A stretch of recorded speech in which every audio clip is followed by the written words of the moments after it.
Obrigada, Senhora Presidente. Também, tal como na Grécia, também em Portugal o Governo está a desenvolver uma grave ofensiva contra os direitos laborais e as funções sociais do Estado. Com o pretexto do cumprimento do memorando da Troika, o Governo português apresentou uma proposta de orçamento de Estado que é um ataque cerrado aos direitos dos trabalhadores, aos serviços públicos e às funções sociais do Estado. Cortes salariais, aumento de tempo de trabalho, desvalorização da negociação coletiva, agravamento de impostos sobre bens e serviços de consumo geral e redução ou encerramento de serviços e apoios públicos essenciais em áreas tão importantes como a saúde, educação, proteção social, transportes e comunicações. Tudo isto anuncia um grave desastre económico e social. Por isso sucedem-se as pequenas e grandes lutas dos trabalhadores e das populações que merecem a nossa solidariedade, como no passado fim de semana em Montemoro Novo, no Alentejo, na luta contra o encerramento à noite do serviço de urgência, ou em Lisboa, onde mais de 10.000 sindicalistas e ativistas realizaram um plenário nacional e um desfile com grande apoio popular. São lutas que vão prosseguir em diversos outros setores, tanto também já prevista uma greve geral para o dia 24 de novembro. Daqui fica a nossa solidariedade e o apelo a todos para que o façam também.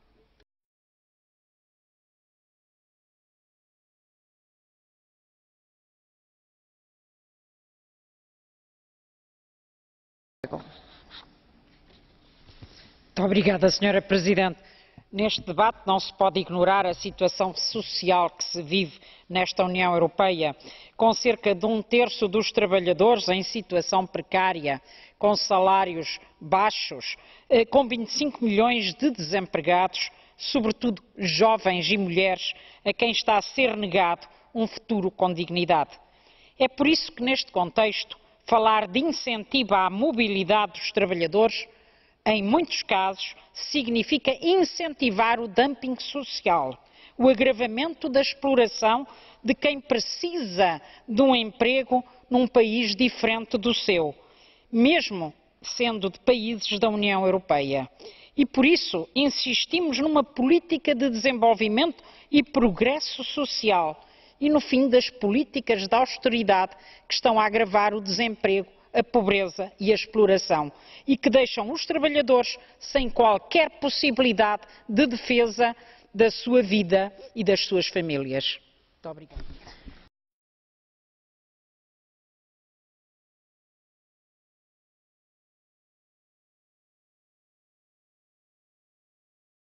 Muito obrigada, Senhora Presidente.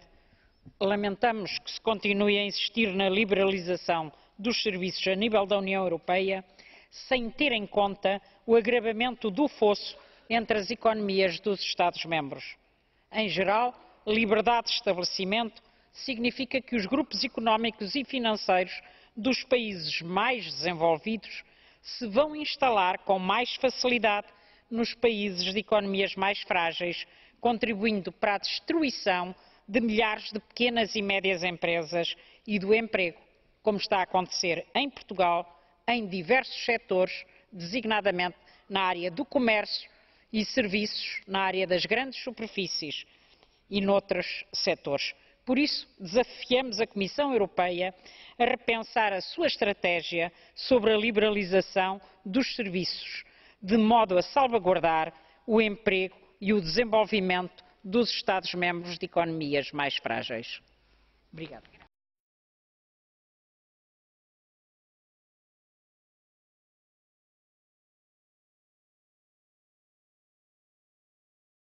Obrigada, Senhora Presidente. Foi há um ano que o Parlamento Europeu adotou uma posição muito clara sobre a revisão da diretiva relativa à licença da maternidade.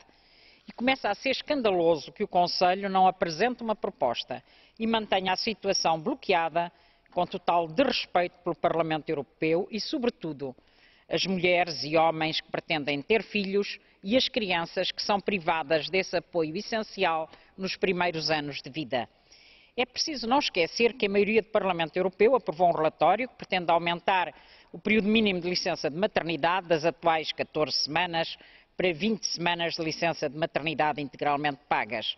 Também introduziu uma licença de paternidade com 2 semanas de licença totalmente pagas para os pais, são propostas justas que devem ser aceitas pelo Conselho para apoiar as famílias, a maternidade, a paternidade e as crianças.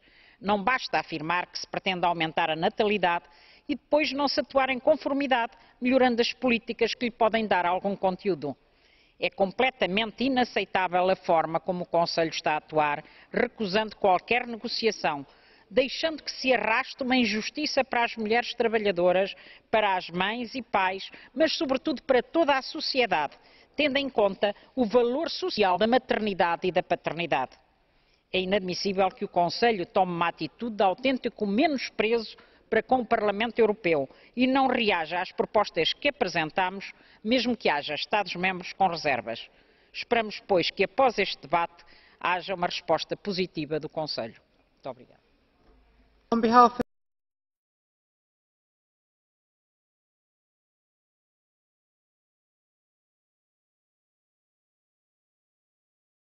Obrigada, Sr. Presidente. Estamos a viver um momento em que se impõe dar visibilidade aos direitos das pessoas com deficiência e lutar pela sua completa aplicação. Trata-se de direitos humanos que a Convenção das Nações Unidas sobre os Direitos das Pessoas com Deficiência e os respectivos protocolos adicionais consagrou, que foi subscrita por todos os Estados-membros da União Europeia, embora ainda só 17 a tenham ratificado, pelo que se apela a que todos o façam quanto antes. Mas é preciso também desenvolver políticas e estratégias comunitárias e nacionais no domínio da deficiência que não se fiquem por um vago plano de ação da Comissão Europeia, sem calendários precisos, sem apoios financeiros adequados, sem medidas práticas e sem políticas coerentes que facilitem a inclusão social das pessoas com deficiência, apoiem devidamente as suas organizações, tenham em conta as enormes dificuldades que enfrentam muitas famílias das pessoas com deficiência. Não basta afirmar que se reconhecem os direitos humanos das pessoas com deficiência e depois adotar políticas que, na prática, põem em causa os seus mais elementares direitos, como acontece com os programas ditos de austeridade, as políticas neoliberais do Pacto de Estabilidade e a exigência do cumprimento dos seus irracionais critérios nominais, servindo de cobertura a cortes salariais, ao encerramento de serviços públicos essenciais para estas pessoas, como está a acontecer em Portugal, Grécia e outros países, pondo em causa o acesso a serviços públicos fundamentais como saúde, educação, transportes e energia. Sabemos que grande parte das cerca de 80 milhões de pessoas com deficiência existentes na União Europeia encontram grandes obstáculos no ambiente cotidiano, em parte físicos, em parte sociais, incluindo serviços e produtos sem uma adequada acessibilidade. Sabemos que o nível de emprego das pessoas com deficiência e cuja capacidade de trabalho se alterou é, de um modo geral, muito baixo em toda a União Europeia, sendo que apenas 30 a 40% dessas pessoas trabalham efetivamente.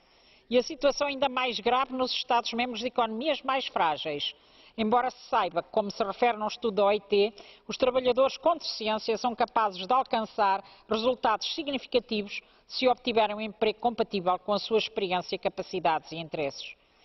E embora, de um modo geral, o relatório aborde estas questões, lamentamos que não tenha sido aprovada na Comissão do Emprego uma proposta que apresentámos sobre a necessidade de criar e aplicarem rendimentos mínimos a nível dos Estados-membros da União Europeia, o que facilitaria a vida de muitas pessoas com deficiência e de suas famílias.